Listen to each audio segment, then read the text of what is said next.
Okay, so we're going to look at the standard enthalpies of formation. It's just as a reminder what a standard enthalpy of formation is. It's just this chemical reaction that is understood to take place under standard conditions, where those standard conditions are 25 degrees Celsius for the temperature. If you have gas reacting, it's 1 atmosphere. If you have a solution or an aqueous solution that is part of the reaction, the concentration will be 1 molar.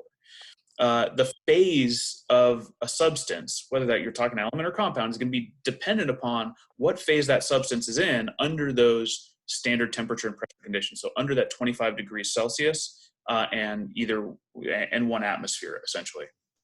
And when we have a standard enthalpy of formation, what we're looking at is the reaction. For example, for carbon dioxide, it's the reaction that forms the compound from its elements in their standard state. So if it's a solid in its standard state, you'd have, the solid, in this case, carbon as graphite is carbon in its standard state. And oxygen, O2, oxygen is a gas in its standard state, so it would be carbon solid plus oxygen going to form carbon dioxide. And so this is essentially saying if you take the elements and you make the compound directly, this is how much energy it would take. That's the idea of a standard enthalpy of formation. And so you can look up these standard enthalpies of formation largely from tabulated data. And so you'd find, for example, in a textbook, different tables in different textbooks, but they have all of this tabulated data. So as you can see over here, we have the substance and its chemical formula, and then you have the standard enthalpy of reaction. And they list the units up here, right, in the kilojoules per mole. Remember that per mole is for 1 mole of the substance as a product. So we're using now potentially fractions in our chemical equations because if we're thinking about, for example, something like water, right? If you were to look at the standard enthalpy of formation of something like water, right? So H2O, okay. So let's just say H2O gas. If we think of standard enthalpy formation of water as a gas, right, we can see to have a balanced reaction where we make 1 mole of water, we have 1 mole H2 gas plus 1/2 of a mole of O2 gas.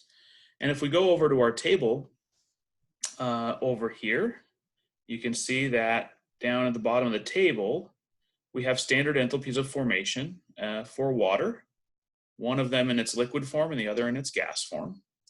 And so that would have a delta H naught of formation of negative 241.8, that's a point there, 0.8 kilojoules per mole. And that per mole is just saying per 1 mole of water that we make. If we make 2 moles of water, we'll have twice the enthalpy of formation that we're looking at, right? And so we can utilize this data for standard enthalpies of formation to describe the standard enthalpy of a reaction, essentially a reaction that takes place under standard conditions. And this allows us to compare all kinds of reactions. Now, this has foundations in Hess's law, but it's actually simpler than that for us. All we have to do is follow this equation. It says the standard enthalpy of a reaction, whatever reaction that is, will equal the sum of the standard enthalpies of formation of the products minus the standard enthalpies of formation of the reactants, okay?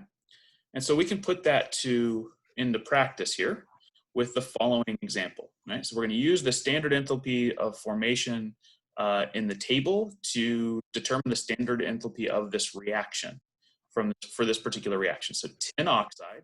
So I'm going to start out, I'm just going to go back to that table and list them on this page. Tin oxide, SnO2 solid, has a standard enthalpy of formation. We just go back up to our table and you look for tin, Right down here, you can see the tin 4 oxide is negative 577.6 kilojoules per mole. So we're just going to write that in here.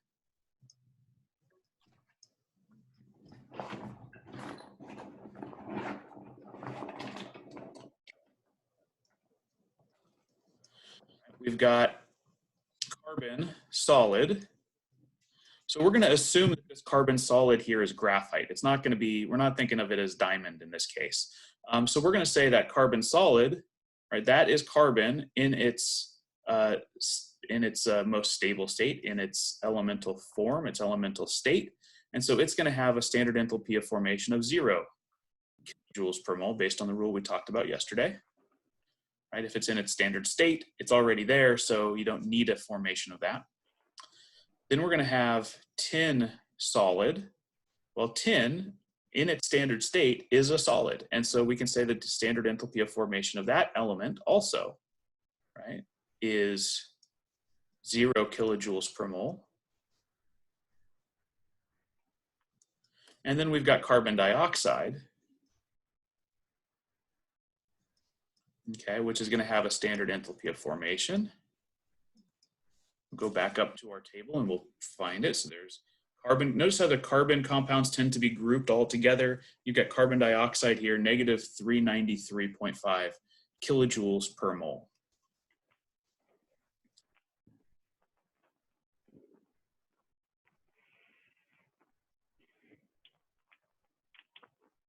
Okay. So what we're looking at here now is we have all of our data in front of us, and we want to now sort of put this together. So the equation that we're using is this delta H naught of the reaction will equal the sum of the enthalpies of formation of the product. So the M here, that's just the stoichiometric coefficients for each of those products respectively. So M times the delta H naught of formation of each of the products minus the sum. We'll use N. Again, N is just a stoichiometric coefficient. The N versus M is just recognizing the difference between products and reactants. That's really all the difference is there. So delta H naught of formation of the reactants. And so what we'll do here is say, okay, well, that delta H naught of the reaction is going to equal, well, we're going to start with our first product. So here we're going to look at if we look at tin solid, that's one of our products. So we have 1 mole of tin times, that's our M value, times 0 kilojoules per mole. Okay, so there's 10. Plus, right, we're summing this up, our stoichiometric coefficient for the carbon dioxide.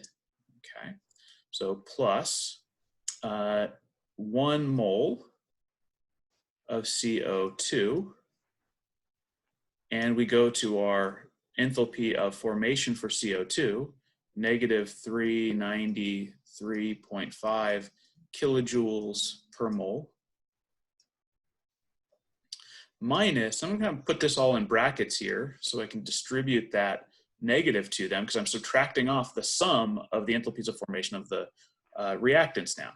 So here I've got tin oxide, so tin 4 oxide.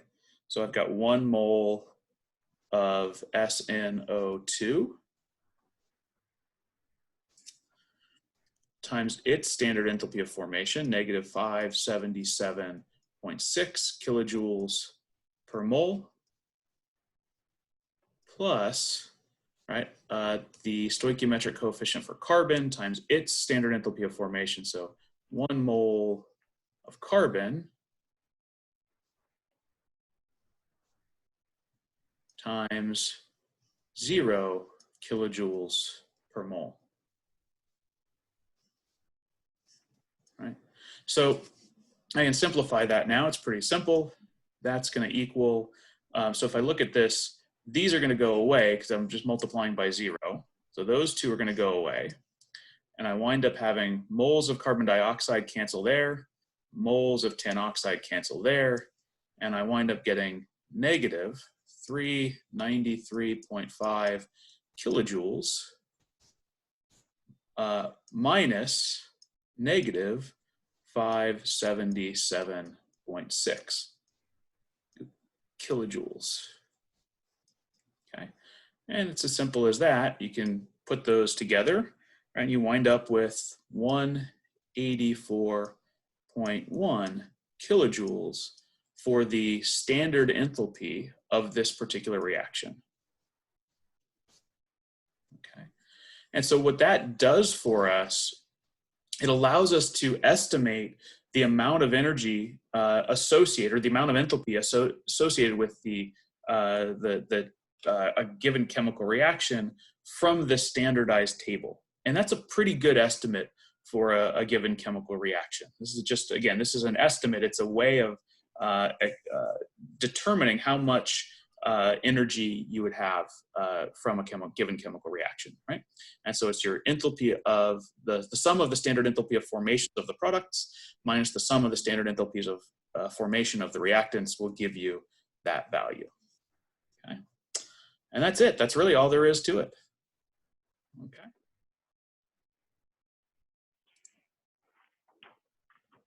Any questions on that? May I see the page again? Sorry. Just a moment.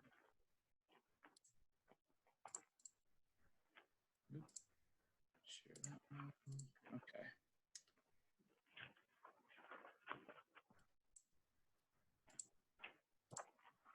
Yeah, so are you looking at this page? The last page? This one? Or Last. that one? You guys can check this out, do some more examples. There's some more example problems, of course, in your study guides. But basically, that's all you've got going for this. And those slides will be posted later today along with the video. So I'm going to stop the recording right here.